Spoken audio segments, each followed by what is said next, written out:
Welcome back to Partnerships Unraveled, the podcast where we unravel the mysteries about partnerships and channel on a weekly basis. My name is Alex Whitford. I'm the VP of Revenue here at Chanex. And this week, I'm very excited to welcome our special guest, Asher. How are you doing? Good, man. Thanks so much for having me. I've seen your podcast over the last, I want to say maybe a couple of years. And then I was always wondering when we're going to have a chat. And I think we found a topic to have an awesome chat about. So let's do it. Yeah, it's funny because it's called Partnerships Unraveled and we talk about partnerships and channel, but we're really speaking to the partnerships guy this week. Maybe Asher, for the uninitiated, you could give us a bit of a rundown of who you are and where you've come from. Yeah, totally. So my name is Asher and I am the CEO and co-founder of Partnership Leaders. I'm extremely proud to say that we today are the largest community focused on partnerships and ecosystems. For us, partnerships includes technology partnerships, channels, alliances. If you're working on an indirect go-to-market, we are going to be serving you and business leaders who are interested in it. Just a little bit about Partnership Leaders. We are today 2,000 members in 92 countries. We have an amazing digital community product. We have an amazing events product where we have our big conference called Catalyst. And we have advisory, research, training, and talent as services as well. So the portfolio keeps getting bigger and bigger as our members keep guiding us on the things that they need and how we can help them crush their goals. Someone actually said that it feels like this is now turning into the Gartner for partnerships. And I was like, you know what? You're right. That's probably a good way to think about it. Nice. I think it's funny because partnerships is all about building a community in terms of the role, and you're building a community about a community. So I can imagine that's quite a circular process sometimes. Very meta. yeah, exactly. Maybe we can sort of start from the top and then work down. So totally. We're hearing lots around direct businesses building channels or building a partnerships go to market. And once that sort of hits some level of maturity, they typically invest in a chief partnerships officer. That role is sort of booming. I'd love to understand from your perspective why. Yeah, totally. So if we go back to 24 months in the history, right? There was Microsoft and SAP created this role called Chief Partner Officer. And my good friend Amit Sinha, I believe, had an instrumental role in creating this role, or at least nominating this title when he was at SAP. And so this role came to the market, and it was right at the same time that there was this big boom in just partnerships info. We had Crossbeam got funded, Reveal got funded, Workspan, Tackle, they all got funded. There's just fresh money in this market, right?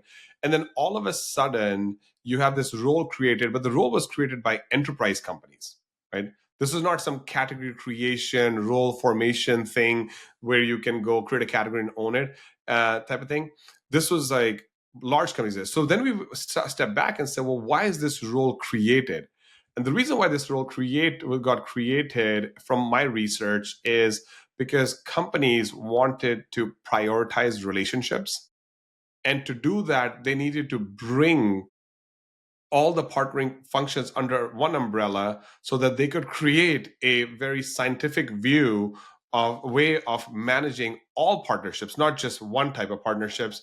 So what we realized is that the chief partner officer is the person responsible for all partnerships, and for the very first time, they actually have an executive seat, and these people have broad remits, but they're also operational PLL owners. So that's the history of how this role became what it is today. Now, the interesting thing today is you have almost 1,000 chief partner officers in the market. And these people are, again, getting appointed at larger companies.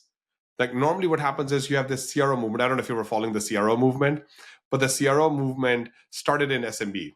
Like it was like all of a sudden startups started creating CROs, or mid-market companies started creating CROs, and the large companies created chief commercial officers. And, that's how this thing came about. But in the chief partner officer journey, you've got large companies investing in these roles, And also, there's another role called chief business officer, which is analogous to the chief partner officer role. And in totality, there are 11,000 of these people in the market. So it's a pretty big chunk. Yeah, 100%. I think I was always taught executives run three things, which is sort of strategy, data, and learning, because you end up Yep. threading all of those Yep. pieces together, Yep. right? Because if you're CRO, let's take that as the example, it's well, you run the data, you run the learnings from the different departments within your organization, and Totally. you run the strategy. And I think Totally. those large enterprise businesses, they're sat there going, well, partnerships is one, wildly complicated, right? Like it's not just, hey, this direct like to Yeah. market, it's Yeah. complicated. And so the strategy has to be bulletproof, the data has to be bulletproof, and the learning has to be bulletproof. So I can really understand why these enterprise businesses are investing in that role and in those departments, because that route to market is so valuable. Yeah. Yeah. I'm curious what you've heard from your guests over the past, like, let's say, year or so, and what do they think about the CPO role and its existence?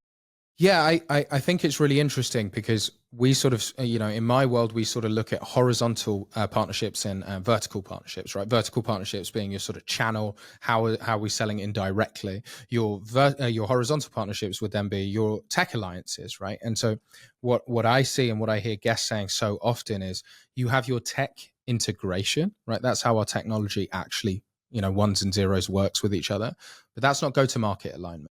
And so what I really see that chief partner officer looking at is the unification of horizontal and vertical partnerships working together. So how do we build tech integrations and go to market alliances? How do those two knit together? And that's sort of where that CPO role comes in.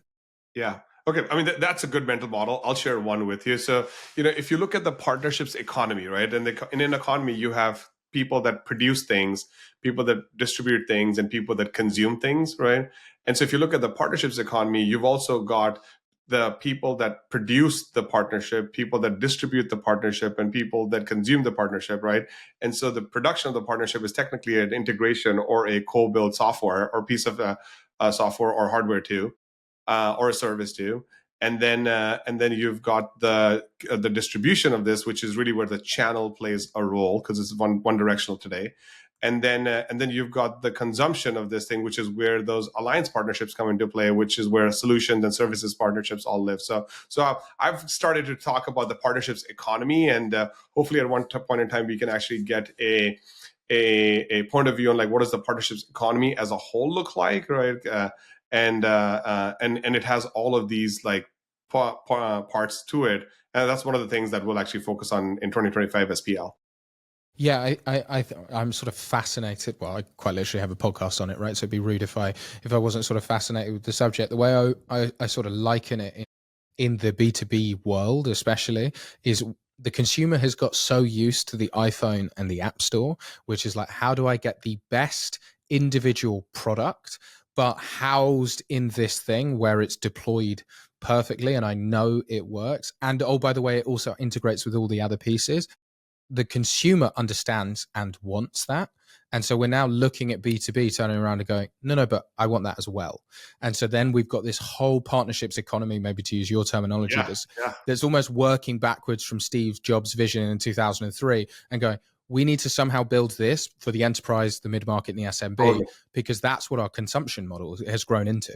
Yeah, yeah. And if you plus double click on that, then naturally you need a leader who is broad enough and well versed to think about the partnerships economy for, and what part of that partnerships economy are you as a company going to participate in, and maybe also not participate in, right? Like and so you need, a like you said, a leader that understands the strategy, the data, and the learning, and can actually execute on it. And to me, that person needs to have a seat at the table. And because we've been talking about the seat at the table for like, I think 15 years or 20 years, ever since I've been in software sales, and at least, and for partner teams.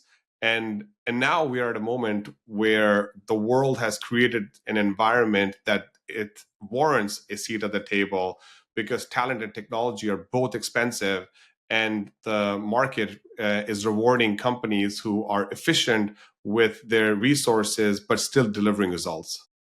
Yeah, and I just think that dedicated view when things get that high level and that complicated, right? In my world, how you thread together horizontal and vertical, like that's not a one person or one department job, right? That's so cross functional. And so if you have executives defining sort of strategy based on data and you don't have someone who represents that ecosystem, it's very easy to understand, oh, you're going to fall behind because either your tech alliances is going to grow really well, but your go to market's not going to work with it, or vice versa. And suddenly you're like, oh, and now Microsoft are winning, right? If you're up against Microsoft or Google are Totally. winning or whoever it is who've made these investments, because I think, we've had a lot of guests from AWS on the podcast, and I think they do yeah, they do a lot of partnerships stuff well, because they've got this principle around customer obsession, and what customer obsession has taught AWS, which I think is so critical and obvious, but somehow we all seem to not think about it enough, is what's best for the customer. And when we talk about the customer, we mean the end customer, right? Nothing in the partnership space.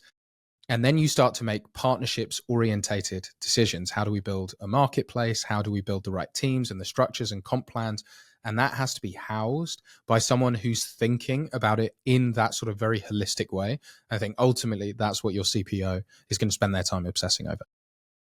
Now, maybe we can double click a little bit about on the CPO role versus the current channel leader role, and I'm interested in hearing your point of view on what are you seeing where the channel leaders are today, and what's the opportunity for them in the next 10 to 15 years.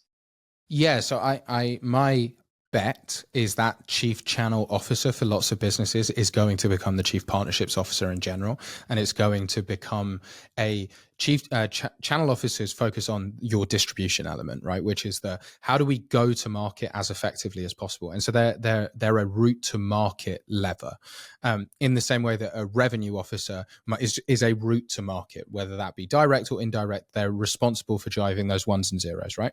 Where I think partnerships is going to change is we often hear in the channel, we can use Microsoft as an example, that, hey, our strategy is a Microsoft attachment strategy. And so Microsoft sell Office 365, we plug into that technically and we build a go-to-market around Microsoft. Now, what I think the chief partnership officer is going to do, or that growth from channel to partnerships, is they aren't just approaching this for how do we build around Microsoft, it's how do we build through Microsoft. So not just building parallel go-to-markets, but integrated Yeah. go-to-markets. And I think that's where that evolution is going to come from. Yeah, and I spot on, because my hypothesis, and it's not mine, like the company's hypothesis that we've learned over the last couple of years is at some point in time you have to make a decision of, are you building an ecosystem or are you participating in, right? And if you are participating in one, well, which ones are you going to start with, and what does that roadmap look like, right? And how do you do that, right? And this is complex work, because if you are going to decide to become one, that's one part of the journey, and if you're going to participate in somebody else's, that's also another part of the journey. Then the resourcing comes about, the org alignment comes that way, and what I found that historically channel leaders don't have the skill set to become chief partner officers, because they're missing the product piece of the puzzle, right? And in some cases they're missing the services piece of the puzzle, because they're so focused on just the distribution piece. And so to me, there's a big opportunity in the market for channel leaders, which there are some amazing channel leaders, very qualified, very experienced, making a huge impact, and for them to flex their muscles and say, look, how about I think about taking a direct line into the C suite, and also becoming a participant in building the business at that level, versus orchestrating how we're going to build the business one level below. Maybe that's because we've had lots of chief channel officers Yeah, exactly. on the podcast, and certainly I know that we have lots that listen. Maybe Asher, it'd be great if you could walk us through your mental model. How do they reinforce their CV experience quality to go from chief channel officer to CPO?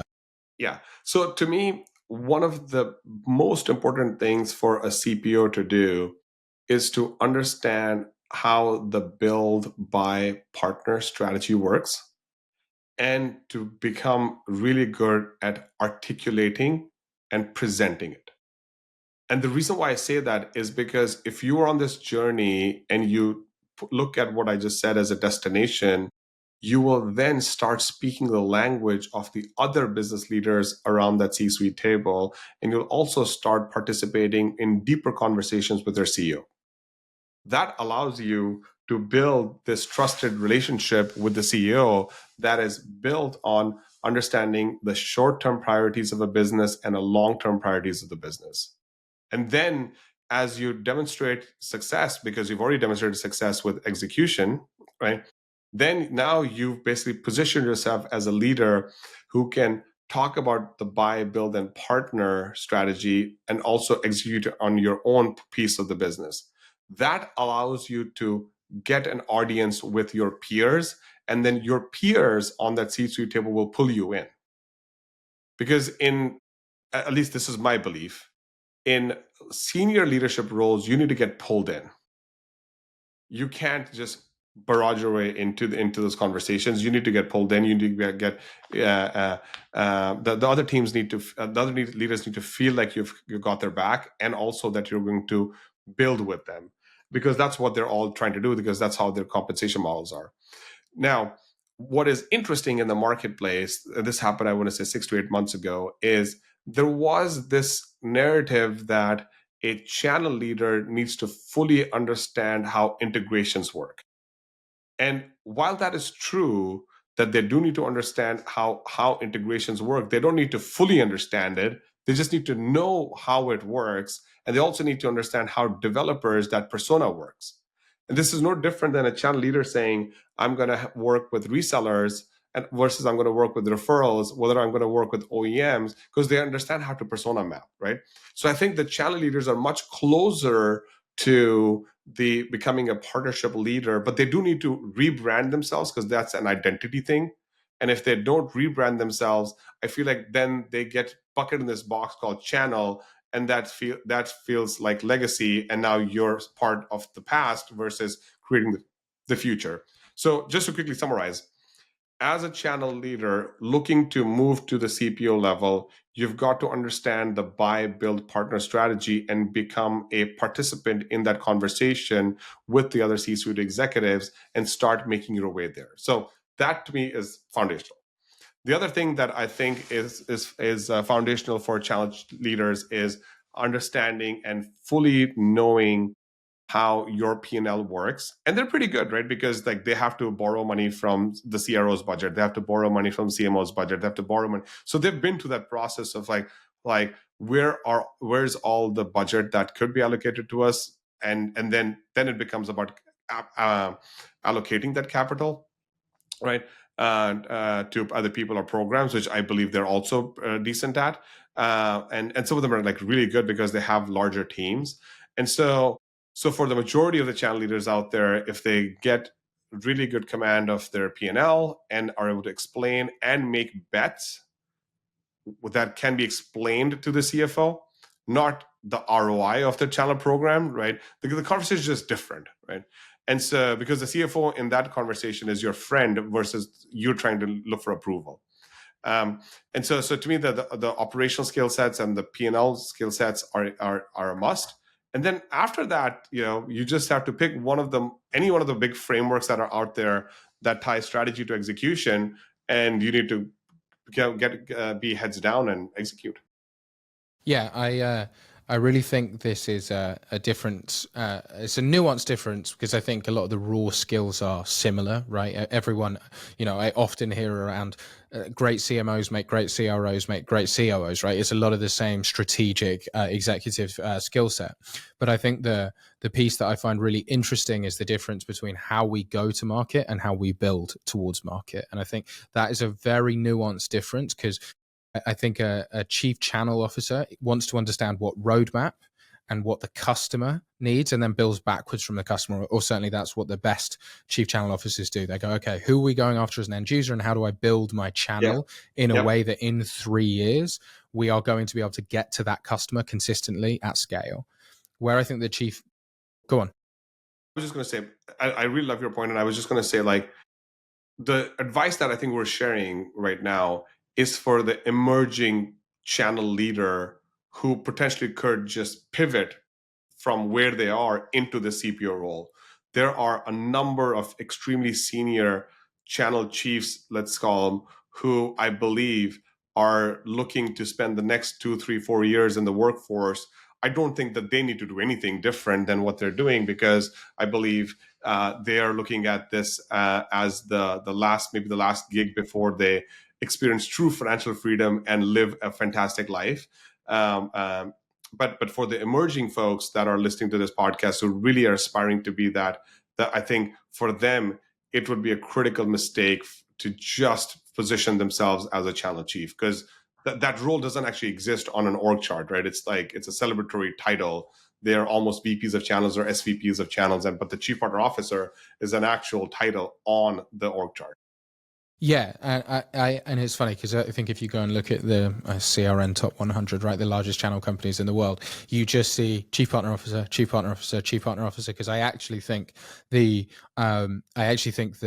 role is a nuanced difference between how we go to market and how we build towards that market. Which the difference is, how do we work back from the customer and build a channel that allows us to get there at scale, or how do we involve product, engineering, strategy, and direction so that we build towards the customer and then build a channel backwards from it. And so if you connect those two dots together, I think, and I used to work for Zoom. I ran Zoom's distribution strategy for EMEA. Laura Padilla was chief partner Sweet. officer. Yeah, I love Laura. Who's fantastic. Laura's great. Laura's really good, right? But that's how you build product towards your customer and then build channel backwards. And those two sort of as a pincer movement, those are the two things that you must do, I think, to be that chief partner officer who is also in charge of a huge channel. Because I think there's a nuanced difference in terms of how you bring those together. Yeah. Have you had Laura on the podcast? I have. Yeah. Laura's So people should go listen to that podcast, because her journey and what she did at Zoom. Now,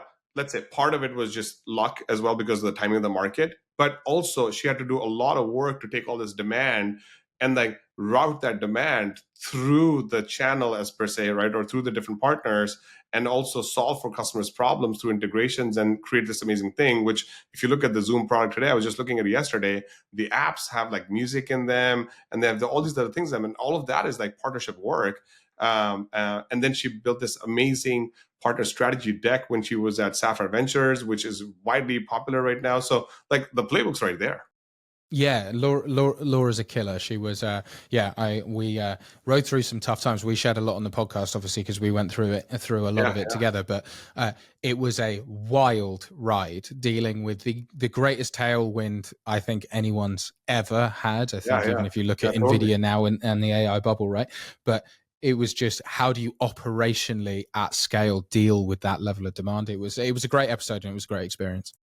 Super. Okay, good. Well, I'm glad that you had her on the phone. The podcast. For sure. Well, in true partnerships fashion, it is about building an ecosystem, and that's something that we're doing on this podcast, Asher. We always ask our current guest to recommend who they should have on next. Who do you think we should have on next?